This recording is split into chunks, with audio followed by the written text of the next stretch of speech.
दोस्तों, जब से अतुल सुभाष का मामला उजागर हुआ है तब से पूरे कानूनी सिस्टम की आंखें खुल चुकी है।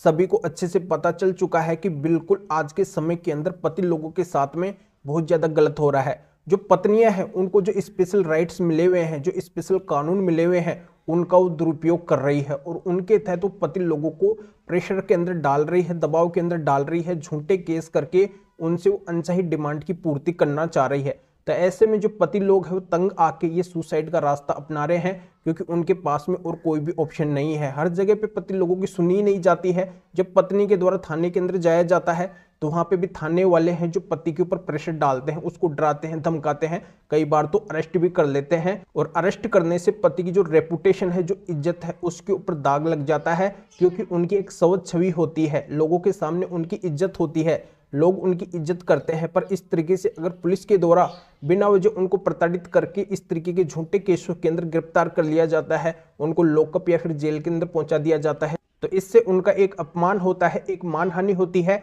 समाज के अंदर, रिश्तेदारी के अंदर वो अपना मुंह दिखाने लायक भी नहीं बचते हैं। तो यहाँ पे पत्नी के झूठे केसों से ये सब पति के साथ में हो रहा है। और दूसरा, अगर मामला कोर्ट के अंदर भी चला जाता है तो कोर्ट के द्वारा भी पति की कुछ भी किसी भी मामले के अंदर नहीं सुनी जाती है। तो हर जगह पे पति लोग अपने को ठगा हुआ महसूस करते हैं कि पहली बात तो पतियों के पक्ष के अंदर कोई कानून ही नहीं है, ऐसे कोई लॉज ही नहीं बने हुए हैं जिससे पति लोग भी अगर दुखी है, उनके साथ में भी अन्याय हो रहा है तो वो भी लाभ उठा सके। और वैसे पत्नियों को पूरे अधिकार दिए हुए हैं, स्पेशल कानून बने हुए हैं, स्पेशल लॉज बने हुए हैं, और उनके तहत तो पति लोगों के ऊपर इस तरीके से झूठे मुकदमे डाल के और उनको प्रेशराइज करती है, उनको डराती है, धमकाती है, और फिर उनका सहयोग पुलिस, थाना, कोर्ट सभी करते हैं और पति के सारे दरवाजे बंद हो जाते हैं। पति हार जाता है, थक जाता है, और फिर क्या करिए, सुसाइड का रास्ता उसको मजबूरन अपनाना पड़ जाता है। तो दोस्तों, जब से अतुल सुभाष का मामला उजागर हुआ है, अतुल सुभाष ने सुसाइड किया है, तब से माननीय सुप्रीम कोर्ट एक के बाद एक 498 केस को खारिज करती जा रही है। ऐसे कई सारे फैसले अब तक आ चुके हैं। तो इनमें ये स्पेशल सबसे महत्वपूर्ण फैसला माननीय सुप्रीम कोर्ट ने अभी हाल ही के अंदर दिया है। ये सबसे लेटेस्ट फैसला है 498 आईपीसी के ऊपर, जिसको पूरी तरह से माननीय सुप्रीम कोर्ट ने खारिज कर दिया है। और इसके ऊपर कई सारी महत्वपूर्ण गाइडलाइन भी बताई है, जो यहाँ पे अब सभी को फॉलो करना पड़ेगा, और इससे पति लोगों का एक बहुत बड़ा फायदा होने वाला है। तो अंत तक बने रहिए, पूरी जानकारी मैं आपको अच्छे से समझा दूंगा, क्योंकि ये जानकारी आपको जानना बहुत ही जरूरी है। और इस चैनल को अभी तक सब्सक्राइब नहीं करे हैं तो सब्सक्राइब भी कर दीजिए और साथ में बेल आइकन को भी दबा दीजिए। तो चलिए शुरू करते हैं।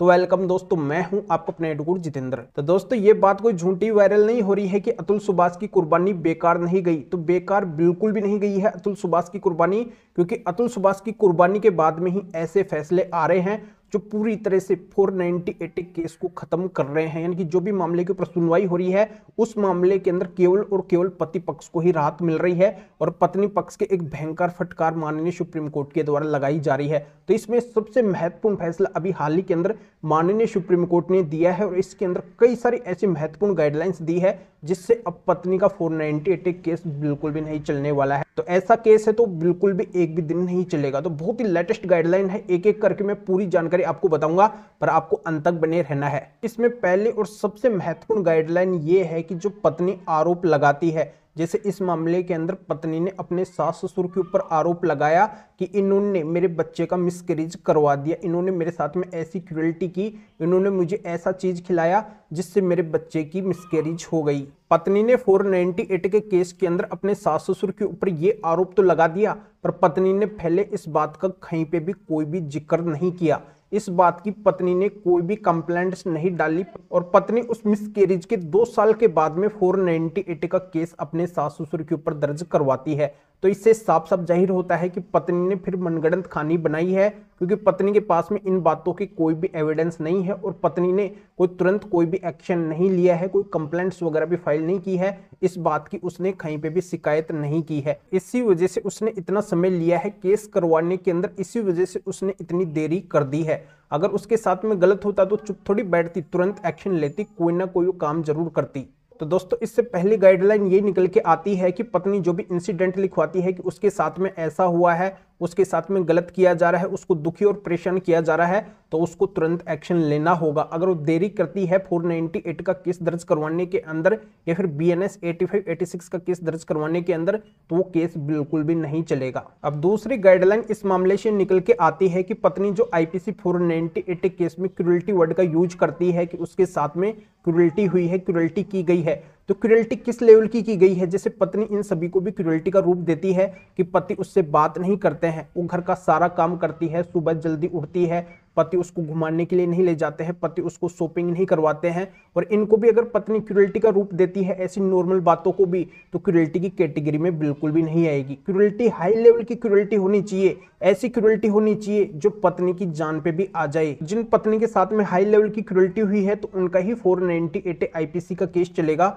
अदरवाइज नॉर्मल बातों को वो क्रूरल्टी का रूप बिल्कुल भी नहीं दे सकती है, ऐसा 498 का केस बिल्कुल भी नहीं चलेगा। अब तीसरी बड़ी गाइडलाइन इस मामले से निकल के आती है कि पत्नी जो जितने भी एलिगेशंस, जितने भी आरोप लगाती है 498 केस के अंदर, तो उन आरोपों को पत्नी को साबित करना पड़ेगा। पत्नी के पास में उन आरोपों के एविडेंस होना बहुत ही जरूरी है। ये पत्नी की ही जिम्मेदारी बनती है कि पत्नी ने जो आरोप लगाए हैं वो पत्नी खुद साबित करे। अगर साबित नहीं कर पाती है तो वो केस बिल्कुल भी चलने लायक नहीं होगा।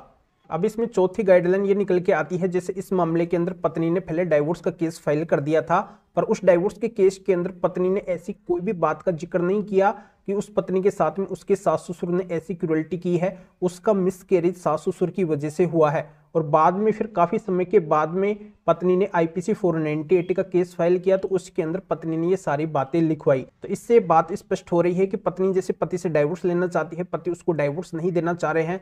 अगर वो सेटलमेंट चाह रही है, पति उससे सेटलमेंट नहीं करना चाह रहे हैं, या फिर पति से वो मोटी रकम की डिमांड करना चाह रही है, उस मोटी रकम की पूर्ति पति नहीं करना चाह रहे हैं, तो इसी वजह से प्रेशर डालने के लिए पत्नी ने फिर बाद में 498 का केस किया है। तो इस चौथी बात से गाइडलाइन निकल के आती है कि जैसे पत्नी के द्वारा 2 केस किए जाते हैं, एक तो IPC 498 का किया जाता है, दूसरा डाइवोर्स या फिर अन्य कोई केस किया जाता है।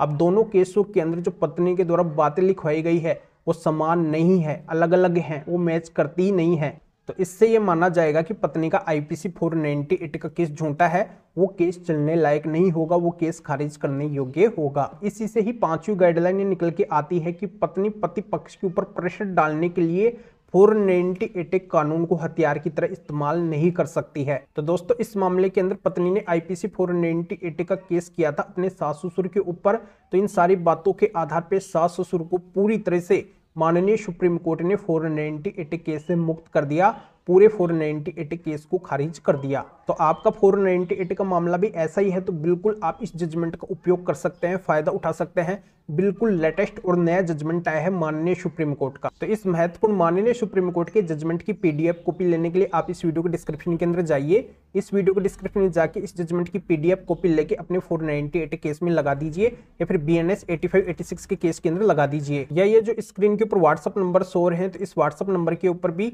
इस जजमेंट की PDF कॉपी लेने के लिए मैसेज कर सकते हैं। या फिर आपकी किसी भी तरीके की कानूनी समस्या है तो भी आप इस WhatsApp नंबर के ऊपर WhatsApp पे मैसेज करके अपॉइंटमेंट बुक करवा के डायरेक्टली मेरे से कॉल के ऊपर यानी कि फोन के ऊपर बात कर सकते हैं, अपनी हर तरह की कानूनी समस्या का समाधान मेरे से जान सकते हैं।